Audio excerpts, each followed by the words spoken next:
Hi, welcome to Roy's Book Reviews. Today I wish to share my thoughts with you on the novel James by Percival Everett.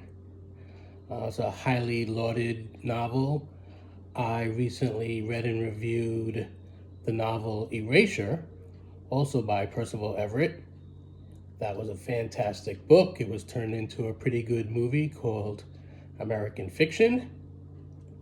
Now I am here just a few reviews later to discuss his work, James, in part because I enjoyed Erasure so much that I was anxious to read more of Percival Everett's work, in part because I heard all of the wonderful things that people were saying about this book and wanted to find out for myself if people were correct. They were. And mostly because James is a retelling, a reimagining of one of my favorite all-time novels, The Adventures of Huckleberry Finn. Percival Everett cleverly decides to change the point of view from being Huckleberry Finn's story to being Jim's story, and that makes for a brand new novel that is completely original, completely new, and yet somehow stays true to the source material. The last book I reviewed here at Roy's Book Reviews was The Testaments by Margaret Atwood. And that novel was a sequel to her classic, The Handmaid's Tale. Even though she intended for The Handmaid's Tale to be a standalone book when she wrote it, the way that things were going on in the real world made her rethink her plan, and she decided to go back to the world that she created in Gilead and to bring things to a fitting conclusion. So I'm going from a book that's a sequel to an old book to now here we are with James, which is a retelling of a novel that was written and published quite some time ago, this time by a different author rather than the original. And as with the Testaments, the final result is one hell of a novel. James may be one of the best books that I've read in the last 5 years or so. So let me get to it. As I said, James is a brilliant retelling and reimagining of Mark Twain's The Adventures of Huckleberry Finn that is told from the point of view of Jim rather than Huck. Most people are familiar with the original novel, even those who haven't read it. They know that Huck's adventures take place during the days of slavery, the tail end of it, and that the setting is on or nearby the Mississippi River. The mischievous white boy of Twain's creation rebels against domesticity, often along with his best friend Tom Sawyer. As an African American man in a state of bondage, Jim does not have the luxury of rebelling against anything, not without paying the ultimate price. His only choice, which comes at great peril, is to escape and hope that he's able to evade capture. However, Jim is a family man, devoted to his wife and child. Freedom is meaningless to him without them by his side. He does not seek adventure or fortune or amusement to distract himself from daily boredom, such as the case with Huck and Tom. Stakes for him are much higher than they are for the boys, even though Huck is not without problems of his own, such as an alcoholic father who is quick to anger and acts of violence. Since the plot of James is already set by Mark Twain's novel, Percival Everett starts his novel out on a footing that is familiar to us. We're seeing the world through the eyes of an enslaved man rather than an all-American boy. But the events of James stay true to what takes place in the adventures of Huckleberry Finn. For starters, anyway. Huck runs away from home to get away from a bullying father.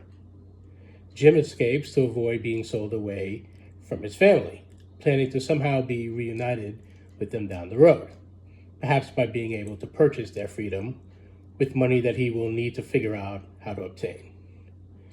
The two of them end up in the same hiding place and decide to team up. As in Mark Twain's novel, Jim learns that Huck's father has died, but keeps this knowledge from the boy.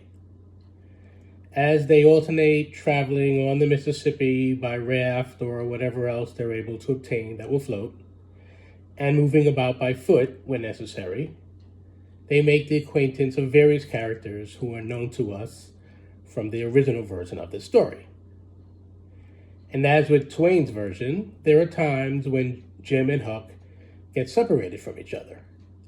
This is where Percival Everett is given the most freedom to invent his own story, since rather than sticking with Huck at these times, here the narrative remains with Jim.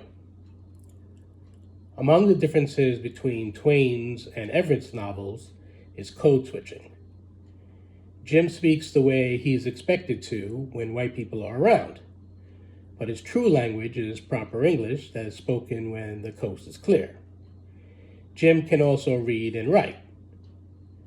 Language is a critical aspect of the story, which makes sense since in the days of slavery, black people had to find ways to communicate with each other that was undetectable to white people.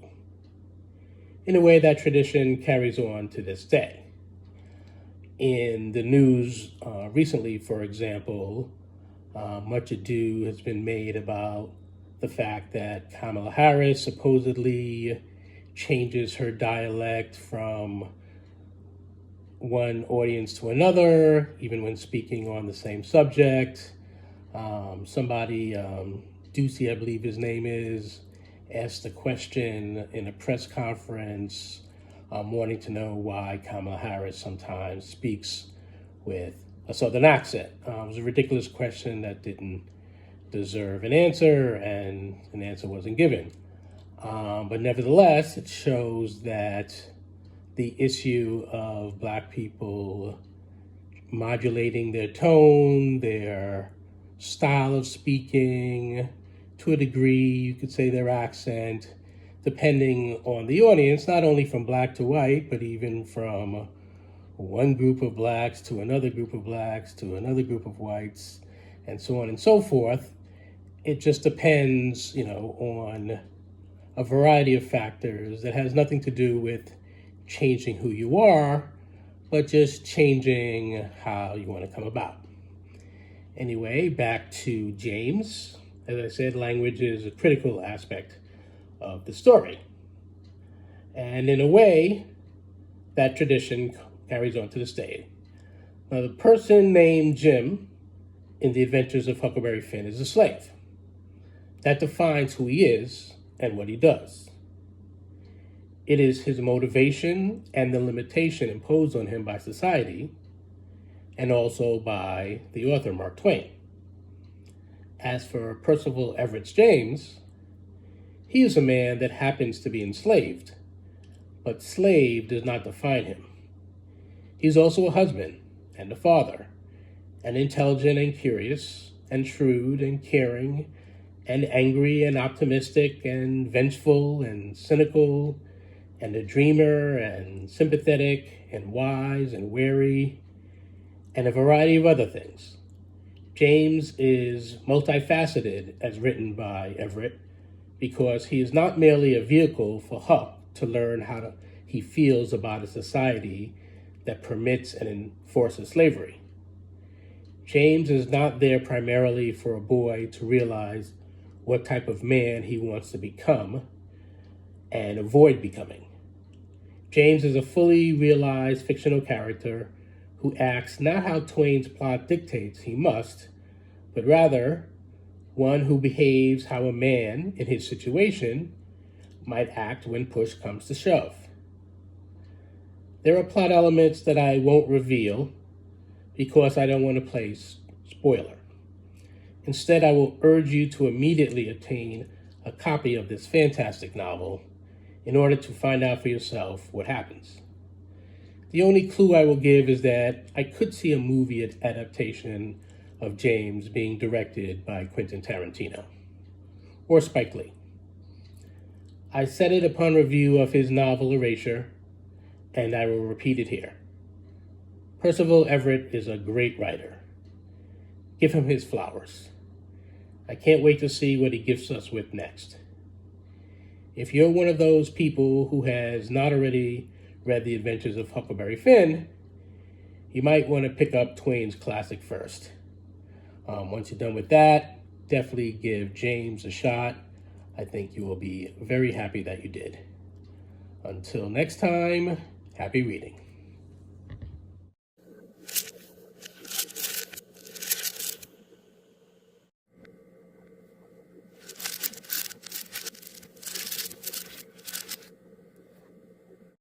Yeah, well, they just took a little cruise, man.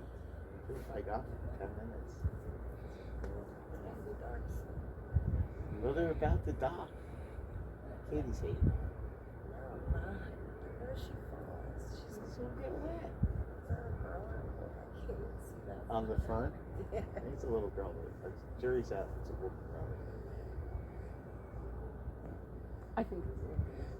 It's On what? the front, a little girl. That's on the what I front. thought. Perhaps she identifies as a pelican. She's scooping fish as she goes. Yeah, so they're skimmers again. Oh, they're really cool. Yeah. They're just a bunch of little